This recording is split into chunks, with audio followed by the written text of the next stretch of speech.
Hello there, dear followers.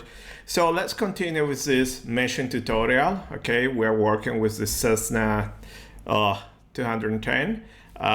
Fantastic case. I love it. There is a lot to do. So in the previous video, the playground, we just took a look around what we're doing, a lot of options. So in this video, let's be a little bit, and in the videos to come also, let's be a little bit methodological now, and let's study step by step different variations. So in this series of videos, nothing is going to happen. So this is the geometry we have, okay, the simple geometry. Recall that in this case we have the propeller. Our aim is to do that simulation and have the nice rotating propeller, but for the moment let's erase that.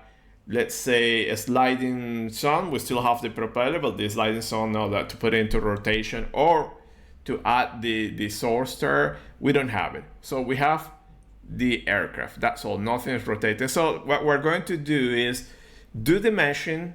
So revisit the dictionary, demystify the dictionary that I hope is already demystified, but also that we're going to do a parametrical study, okay? So we're going to change the propeller, different angles, and get different values. And from there, we start to build. Now we're going to get a reference values, lift, drag, and so on, and then we move to the next step. For instance, now that we know the drag of the aircraft, we need to get now to produce the equivalent force in the propeller. So the drag will be negative, the thrust by the propeller will be positive, and we need to balance anything.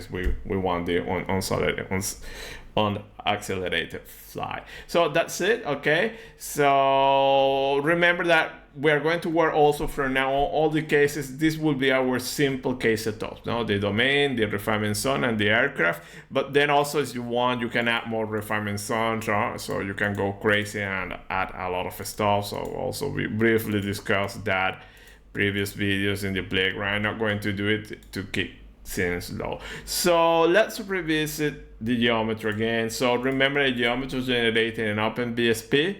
In this case, we are using OpenVSP 2.30. The newest one is 3 point something. Okay, I need to convert this to the latest version. Hopefully will be sometime this year. That will be 2025.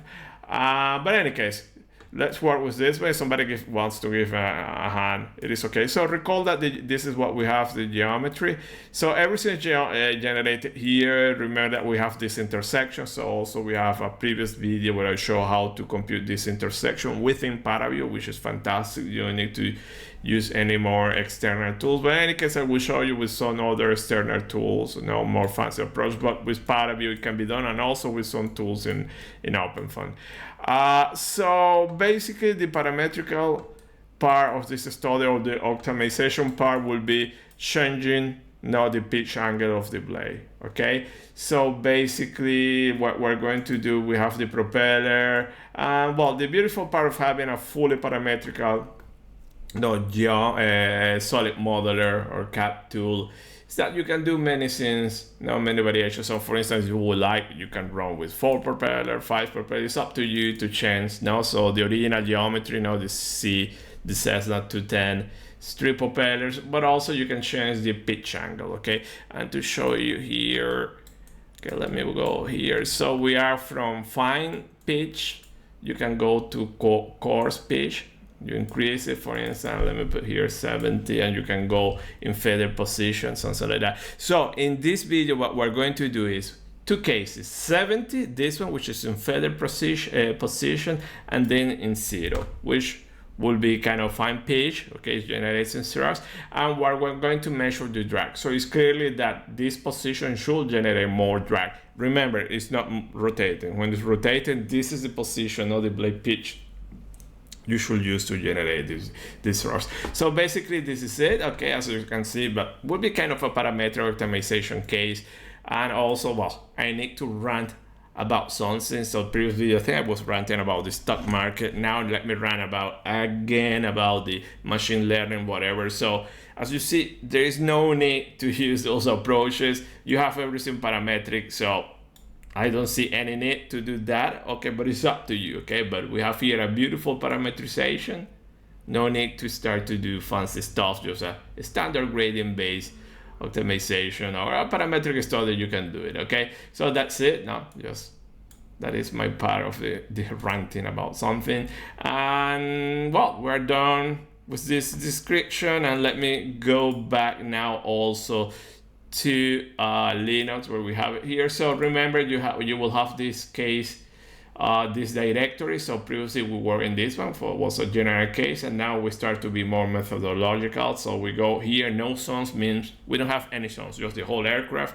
and nothing rotating, no source stars. Then the other two cases would be these two. Here you have all the geometries and reference documents. Now remember that this is a case now that was tested in the full scale. It was tested now in wind tunnel, so you have a lot of nice data now to validate the case and so on. It's a beautiful case, I really like it. So in our case directory, Cessna 210, no zones. Okay, so actually I already have zones, so let me go clean here. So you should have this directory structure. Okay, nothing out of the normal. Probably at this point you should be familiar that we always use this directory structure. Okay, and you generate the mesh. Okay, then if you want, you can generate the boundary layer. So this mesh here will be ready to run. So let me open here. So remember, my scripts also you can read it now. They are linear scripts. There is no programming, no bash programming. So basically, we're going to work with a coarse mesh as well. You have defined to do things faster, okay, but you have this setup with definer, so you're changing some parameters, the refinement factor and so on. Then here's where we have different geometries. So we already have now different propellers, 0 pitch, 10, 20, 70 pitch. So we're going to focus in 0 and 70. You get the point here that if you want to do the parametric study or whatever, just put more angles or link, OpenFOAM with OpenVSP, have everything online, so it's not a big of a deal. Okay, probably I will do a video of that using the code and so on, but in any case, no need to go to with AI and machine learning and so on. So we have everything there ready to run. Okay, then the boundary layer, okay, will take previous mesh, and there you go, and then you have solver. Okay, so remember the geometry. Let me go here. Let me go ParaView 5. Let me use 513. Okay, so you have all the geometries, and you go here, geometries, and I think we're going to use, oops, I forgot. Let me go here, what we're using. So we're using geometry split meter, so this one, so split meter, and basically we're going to have the body. Okay, so I already intersected everything. Okay, so this is an intersected geometry. The other split now is where you don't have the intersection. So this is water type, perfect to use. Okay, feel free to use it. Even I close the hole there, so there is no need, but I close it, and then you just read the other propeller. So you have the first case will be 0 pitch, okay, quartz angle, this one, and then we go to 70, and the goal will be just study the forces. In particular, we're interested in getting a drag estimate for both configurations. Okay, that's all. Okay, so it will be a very simple case. Remember, nothing is rotating, no sources, so there is no need to add the rotating region. This is the region in the next series of videos. This is what we're going to add now, and put things into rotation or add the source there. So this is the brief introduction to the case. So now in the next videos, let's work and run the simulation.